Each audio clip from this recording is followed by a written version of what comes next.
At the Gate by Myla Closser. From the Century Magazine. By permission of the Century Company and Myla Closser. A shaggy Airedale scented his way along the high road. He had not been there before, but he was guided by the trail of his brethren who had preceded him. He had gone unwillingly upon this journey, yet with the perfect training of dogs he had accepted it without complaint. The path had been lonely, and his heart would have failed him, travelling as he must without his people, had not these traces of countless dogs before him promised companionship of a sort at the end of the road. The landscape had appeared arid at first, for the translation from recent agony into freedom from pain had been so numbing in its swiftness that it was some time before he could fully appreciate the pleasant dog country through which he was passing. There were woods with leaves upon the ground through which to scurry, long grassy slopes for extended runs, and lakes into which he might plunge for sticks and bring them back to, but he did not complete his thought, for the boy was not with him. A little wave of homesickness possessed him. It made his mind easier to see far ahead a great gate as high as the heavens, wide enough for all. He understood that only man built such barriers, and by straining his eyes he fancied he could discern humans passing through the whatever lay beyond. He broke into a run that he might the more quickly gain this enclosure made beautiful by men and women, but his thoughts outran his pace, and he remembered that he had left the family behind, and again this lovely new compound became not perfect, since it would lack the family. The scent of the dogs grew very strong now, and coming nearer, he discovered to his astonishment that of the myriads of those who had arrived ahead of him, thousands were still gathered on the outside of the portal. They sat in a wide circle spreading out on each side of the entrance, big, little, curly, handsome, mongrel, thoroughbred dogs of every age, complexion, and personality. All were apparently waiting for something, someone, and at the pad of the Airedale's feet on the hard road they arose and looked in his direction.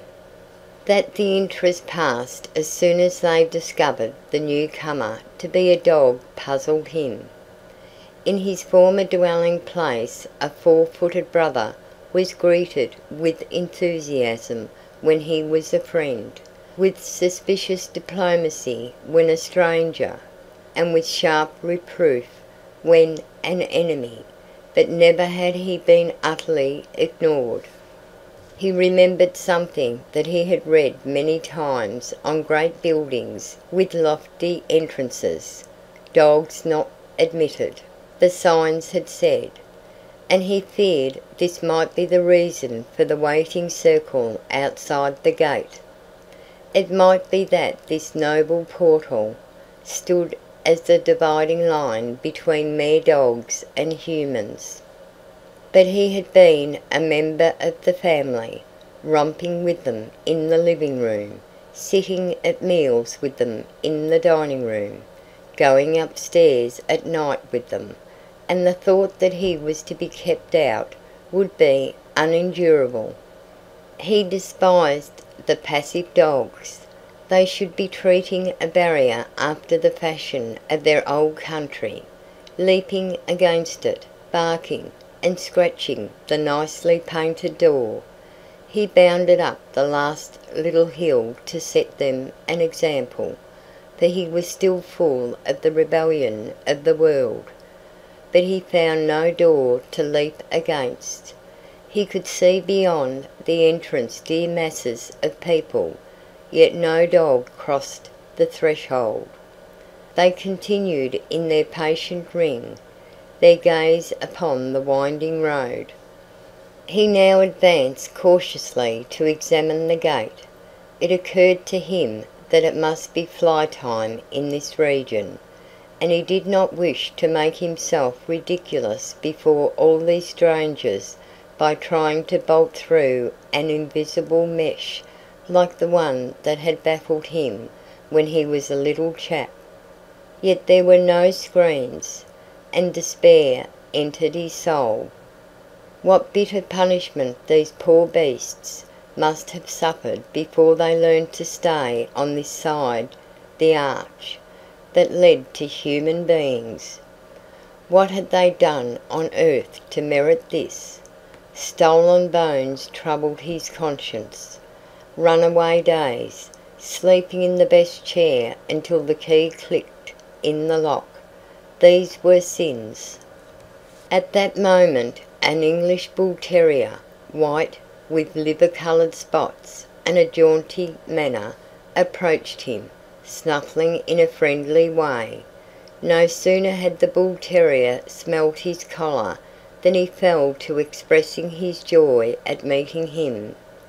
The Airedale's reserve was quite thawed by this welcome, though he did not know just what to make of it.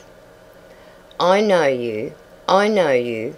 exclaimed the bull terrier, adding inconsequently, "What's your name?" "Tam O'Shanter. They call me Tammy," was the answer, with a pardonable break in the voice. "I know them," said the bull terrier. "Nice folks." "Best ever," said the Airedale, trying to be nonchalant, and scratching a flea which was not there. "I don't remember you. When did you know them?" "About 14 tags ago, when they were first married. We keep track of time here by the license tags. I had 4. This is my first and only one. You were before my time, I guess." He felt young and shy. "Come for a walk and tell me all about them," was his new friend's invitation. "Aren't we allowed in there?" asked Tam, looking toward the gate. "Sure, you can go in whenever you want to. Some of us do at first, but we don't stay." "Like it better outside?" "No, no, it isn't that."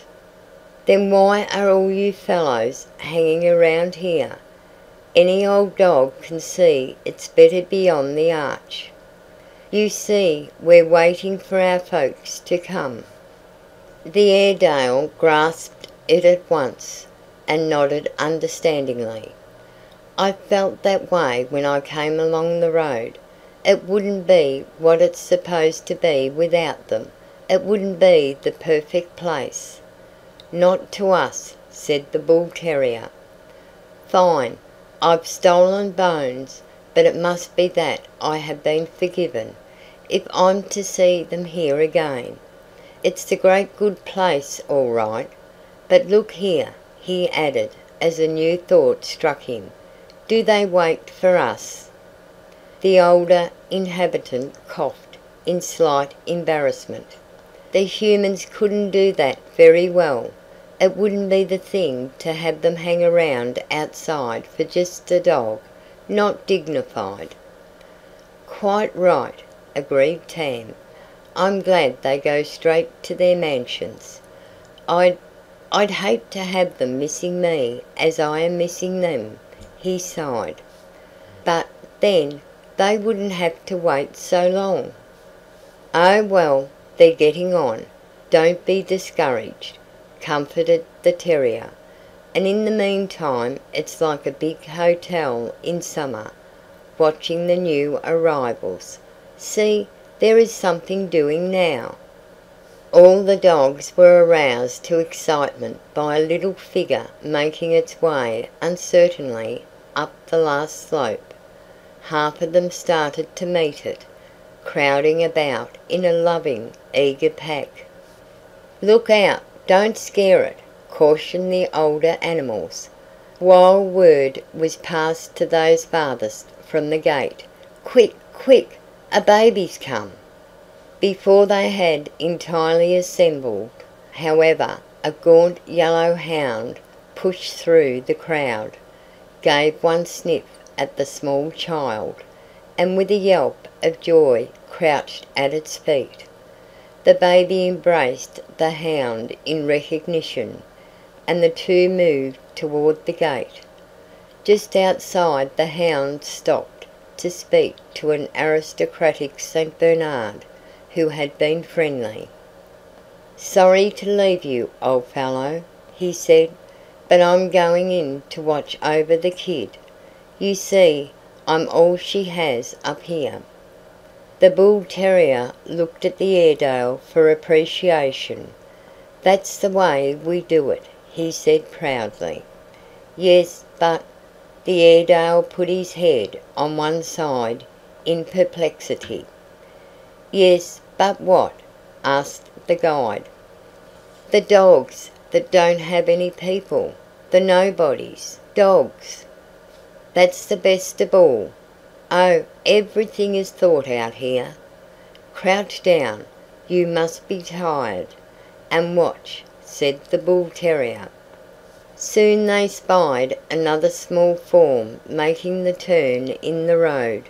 He wore a Boy Scout's uniform, but he was a little fearful, for all that, so new was this adventure.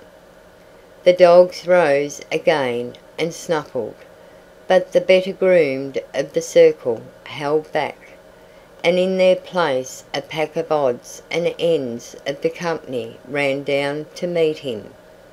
The Boy Scout was reassured by their friendly attitude, and after petting them impartially, he chose an old-fashioned black and tan, and the two passed in. Tam looked questioningly. "They didn't know each other," he exclaimed. "But they've always wanted to.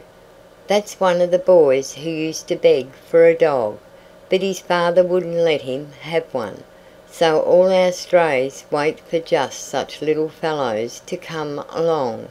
Every boy gets a dog, and every dog gets a master." "I expect the boy's father would like to know that now," commented the Airedale. "No doubt he thinks quite often, 'I wish I'd let him have a dog.'" The bull terrier laughed.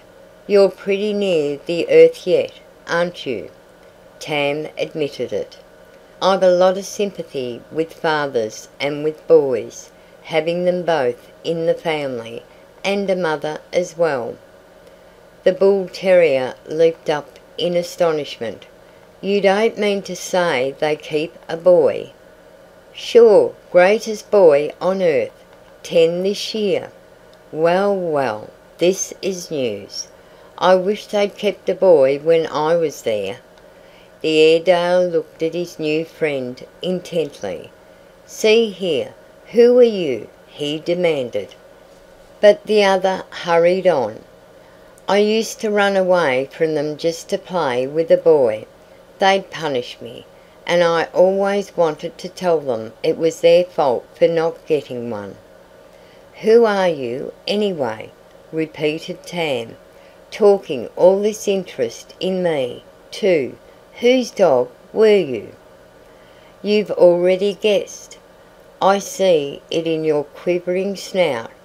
I'm the old dog that had to leave them about 10 years ago."